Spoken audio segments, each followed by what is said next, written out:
Hay algo que me quedó, porque vos fíjate, Bermúdez habló de federalismo recién, ¿no? Es una demanda muy fuerte por este tiempo, ¿no? Las provincias están reclamando una mirada más federal y a veces el federalismo no necesariamente se visualiza hacia el interior de las provincias. ¿Advertís esto o cómo lo advertís en todo caso? Bueno, hay dos cosas ahí que separar, ¿no? Cuando se discute de federalismo se discute como una fórmula económica o una fórmula política. Esto es una cuestión que hay que siempre hay que separarla, porque nosotros hacemos foco claramente en el federalismo en el sentido económico, cómo se reparten los recursos y nada más. Pero la discusión del fondo, de fondo, el telón de fondo, el fondo oscuro de la noche del federalismo es lo político. Porque en lo político vos encontrás que en la Argentina, ¿cuál es el problema de que el federalismo nuestro tiene fallas, como la que detectan nuestros dirigentes? Todos los dirigentes detectan que el federalismo argentino tiene cierto nivel de fallas. Porque en el aspecto político tenés provincias muy ricas,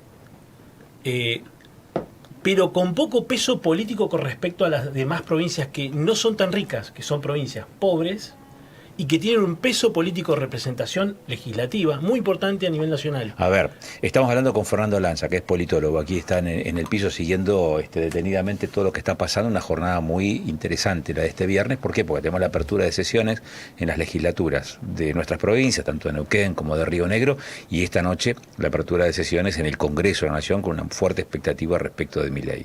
En un momento en donde la tensión entre las provincias y la nación es fortísima. Recién esta distinción que acabas de hacer respecto del concepto de federalismo desde lo económico y el federalismo desde lo político, en más de una ocasión se cruza. ¿Cuándo se cruza? Cuando tenés que empezar a discutir, pero yo quiero tanta plata para pagar tal cosa. Y sí, pero vos tenés 500 votos y yo tengo 2.500 acá. Exacto. Y eso ocurre también dentro de las mismas provincias en sí mismas, con el reparto de las diputaciones con respecto al interior de las provincias. En Río Negro es muy visible eso, ¿no? Hay un voto circuital y hay circuitos donde con 1.500, 2.800 votos vos sos legislador provincial, que acá en Neuquén le llaman diputado provincial. Sí. Y hay otros circuitos que necesitas 100.000 votos para ser legislador o diputado provincial.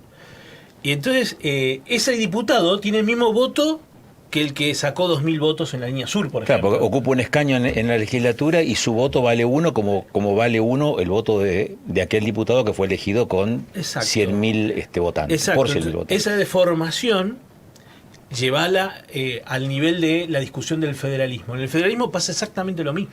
Bueno, meto un tema acá, ¿no? Vos fíjate que del 83 esta parte, nosotros no hemos modificado sustancialmente la representación parlamentaria en el Congreso de la Nación. Por una disposición, si mal no recuerdo, de cuando se prepara la vuelta a la democracia, provincias como la de Neuquén y la de Río Negro pasan a tener 5 diputados nacionales. Sí. Que si vos te regís por lo que establece la Constitución y la cantidad de habitantes, no sé si tendrían que tener 5. Claro. Capaz que tendrían que tener menos diputados. Bueno, en el proyecto ómnibus de Milei hubo una intentona de poder modificar esta fórmula, del sobrepeso o el disminución, o sobre la sobrerepresentación o la infrarrepresentación de algunos territorios, ¿no? Esta discusión que está siempre en la ciencia política y en la sociología política. Pero te aclararé algo, que en el año 94, cuando se modificó la Constitución en un pacto de olivos entre Menem y Alfonsín, las provincias territorialmente, como representación territorial, el Senado de la Nación, que es la representación de los territorios a nivel distrital, tienen sí o sí 3 por provincia. Sí. 2 por la mayoría y 1 por la primera minoría. Y cambia la fórmula en cómo se los elige, ¿no? Pasaron a ser electos popularmente y antes eran representantes de las legislaturas provinciales, los senadores. Entonces el cambio político fue muy grande en el año 94 de lo que es la representación territorial, no la representación popular, que son los diputados. Claro. Cambió, hubo en el año 90 y algo, 94, entre el 92 y 97... Creo que se materializa en el 95, creo. Claro, en el 94 se hizo la reforma, pero nosotros tuvimos todo un ciclo de discusión política en Argentina, que la heredamos obviamente y la tenemos vigente, como vos decías, y eso claramente determina la discusión del federalismo. ¿Sí? Fernando, recién los escuchaba a los dos y pensaba lo siguiente. Hoy temprano hacíamos una consulta también a un colega tuyo y Agus planteaba este tipo de pregunta de si iba a cambiar la forma de gobierno, ¿sí? ¿Por qué hago esta aclaración? ¿Por qué hago esta pregunta? Digo, la aparición de Javier Milei, ¿no? En el contexto nacional, disruptiva, con la manera de abordarlo. ¿Crees que puede haber un efecto contagio, digo, en este tipo de gobernanza que se traslade desde nación hacia los gobernadores? ¿Crees que puede pasar eso? Sí, si te entendí bien, te contesto en parte y creo que en parte no te voy a poder contestar, pero creo que viene por acá la cosa. El proyecto de reforma, el proyecto de ómnibus o el decreto de necesidad de urgencia amplísimo que entregó en copia espejo con la ley ómnibus en diciembre el gobierno entrante de Milei, da la sensación de un reformismo, ¿no? Que es lo que es deja flotando el espíritu de reformismo institucional. Uh-huh. Hay como una especie de... como que hay una reforma del régimen político incluso, ¿no? Que se trata de hacer como una... hay olor a reforma constitucional, hay olor a reforma institucional, hay como una mezcla. Yo creo que nos tenemos que dar un debate serio de si realmente la Constitución la tenemos que modificar. Yo creo que viene por ahí, yo creo que hay algo flotando. Las nuevas generaciones merecen participar del tipo de Constitución nacional que es el gran pacto, es la gran ley, es la ley madre, en la cual se sustenta, acá el futuro abogado me podría explicar eso, pero yo creo que la gran ley es fundamental en esto, porque las generaciones futuras, las que nacieron y las que nosotros heredamos esa Constitución, la del 94, y este concepto de heredar constituciones y heredar leyes viene de los padres de las repúblicas. Los padres de las repúblicas, cuando formaron estas repúblicas frente al gran poder monárquico hace 200, 300 años atrás, discutían esto. O sea, ¿qué hacemos con las constituciones? ¿Las dejamos vigente 50, 150 años? ¿O tienen que tener ciclos de reforma? Y darle la oportunidad a cada generación de adecuar esas leyes madre a las circunstancias históricas que están viviendo. Y es muy interesante. Eso está muy plasmado en unas cartas de Virginia entre Paine, Madison y Jefferson en Estados Unidos. Y hablo de ellos no porque estoy reivindicando la República Norteamericana, sino porque nosotros tanto los franceses como los argentinos, que hicimos la revolución de independencia posterior a la de Estados Unidos, tomamos en cuenta esta discusión. Mariano Moreno tomó muy en cuenta las cartas de Virginia. O sea, esta discusión de los padres de la República está siempre vigente. Entonces, siempre se dice, porque había una posición, la de Madison claramente, que era la Constitución Nacional tiene que ser modificada durante una generación, y las generaciones son de 15 años. Entonces cada 15 años tiene que haber una etapa de reformismo, ¿no? Constitucional. Y Jefferson decía, no, porque de esa forma la ley se mueve y sería algo muy inestable, entonces necesitamos algo más sólido y más duradero en el tiempo, después que cada uno se vaya adaptando a la Constitución que está escrita. Bueno, claramente la que ganó es la de Jefferson, ¿no? La posición de Jefferson. La de Madison perdió, porque no hay reformismo cada 15, 20 años.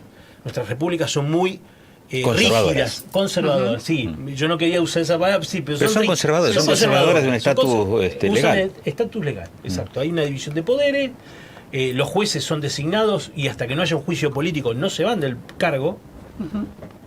¿No? La cosa suena raro en un sistema donde una república tiene representación democrática, que alguien que gane por concurso y se quede hasta que el día que se jubile. De hecho, Fernando... eso suena un poco como fuera del aire, quo, ¿no? Sí. Conservadurismo. Sí, fuera del aire, digo, acotando eso, hablamos con Agustín, siempre charlamos y debatimos ciertas cuestiones, y yo mencionaba esta cuestión de que no aparece una figura disruptiva en el sentido de la juventud y que venga en un sentido de reformulación. No existe, digo, a propósito de este conservacionismo, ¿no?, que se da en nuestra política. Sí, es muy complejo. El surgimiento es espontáneo por lo general, ¿no? No